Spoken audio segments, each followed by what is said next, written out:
Pada materi ini, kita akan membahas sebuah fondasi penting dalam kehidupan, terutama dalam rumah tangga, yaitu 5 pilar keluarga sakinah. Membangun rumah tangga yang kokoh. Melalui materi ini, tujuan utama kita adalah belajar bagaimana mewujudkan ketenangan, cinta, dan kasih sayang melalui nilai-nilai fundamental pernikahan yang berkelanjutan.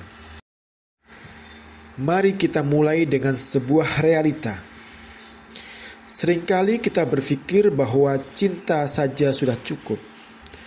Namun kenyataannya, pernikahan membutuhkan pilar kokoh yang melampaui sekedar perasaan. Kita perlu memahami bahwa keluarga yang harmonis tidak terjadi secara kebetulan, melainkan dibangun dengan kesadaran penuh. Pada materi ini, kita akan melihat dinamika tersebut melalui pendekatan spiritual dan pendekatan sosial, yang merupakan kerangka dasar yang digunakan untuk membedah bagaimana elemen keluarga berkontribusi pada ketahanan. Pilar pernikahan kokoh yang pertama adalah zawaj atau berpasangan, yang menempatkan suami istri sebagai mitra sejajar.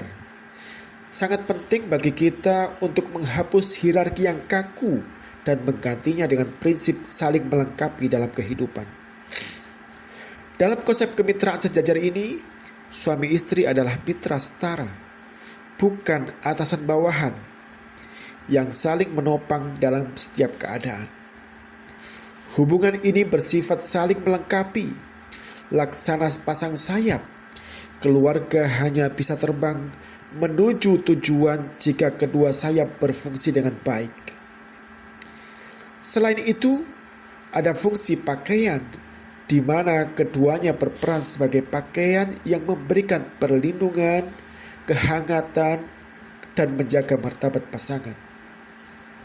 Keseluruhan dinamika ini pada akhirnya akan menjadikan pasangan sebagai pemberi ketenangan, di mana hubungan dirancang menciptakan ruang aman atau sakinah, di mana kedua pihak merasa nyaman menjadi diri sendiri. Pilar yang kedua adalah mitsaqan ghalidha atau janji suci, janji kokoh. Pada pilar ini, kita diajak menyadari bahwa akad nikah adalah komitmen berat yang disaksikan langsung oleh Sang Pencipta Allah Subhanahu wa taala. Ikatan mitsaqan ghalidha ini merujuk pada ikatan yang sangat kokoh, serupa dengan perjanjian para nabi dengan Allah. Tentu saja komitmen yang kuat ini akan berhadapan dengan komitmen dan ujian. Hal ini menuntut komitmen tinggi saat badai menerpa, dan tantangan dipandang sebagai ujian untuk memperkuat hubungan.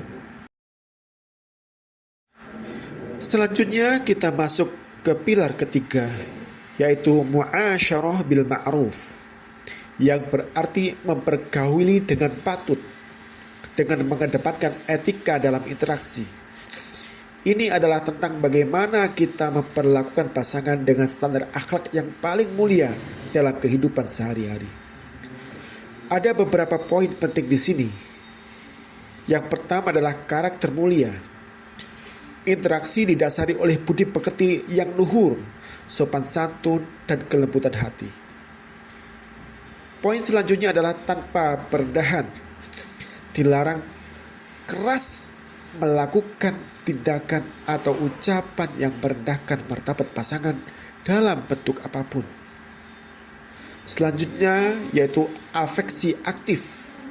Kita harus memberikan kasih sayang secara eksplisit dan konsisten untuk menjaga kehangatan emosional di rumah.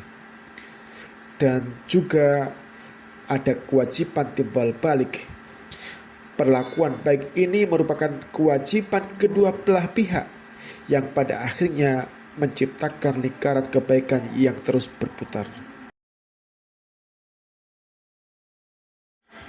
Pilar keempat adalah antarodin, yang menciptakan keikhlasan dalam menerima kenyataan. Kunci utamanya adalah penerimaan pasangan, yaitu kerelaan hati untuk menerima pasangan apa adanya, beserta kelebihan dan kekurangannya. Penerimaan ini akan menumbuhkan peran kolaboratif melalui keikhlasan dalam menjalankan peran masing-masing untuk membangun hubungan keluarga, untuk membangun energi keluarga yang positif dan penuh syukur. Pilar kelima yang menjadi inti penyelesaian masalah adalah musyawarah, yang menjadi jembatan solusi setiap persoalan. Praktik utamanya adalah menghindari egoisme dengan mendengarkan perspektif pasangan sebelum mengambil keputusan. Musyawarah ini mencakup kebaikan kolektif, keputusan bersama, mendengarkan aktif, serta memastikan terciptanya dialog sehat di dalam rumah.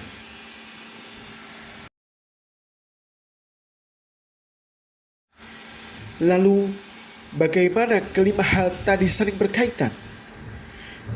Maka di sini kita bisa melihat harmoni kelima pilar dalam menciptakan ketahanan keluarga.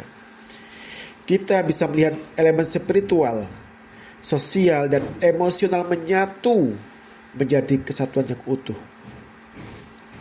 Pada dimensi spiritual, pilar yang terkait adalah mitsaqun ghalidh, yang memberikan dampak pada keluarga berupa ketangguhan, komitmen, dan orientasi ibadah. Pada dimensi relasi, pilar zawaj dan musyawarah membawa dampak pada kesejajaran peran dan transparansi komunikasi. Terakhir, pada dimensi emosional, pilar mu'asyarah bil ma'ruf dan antarodin berdampak pada terciptanya kedamaian batin dan kehangatan interaksi. Sebagai penutup, pemahaman ini harus diubah menjadi aksi. Berikut adalah langkah nyata mewujudkan keluarga yang sakinah dengan memulai penerapan pilar-pilar fundamental ini dari interaksi terkecil dalam keseharian kita.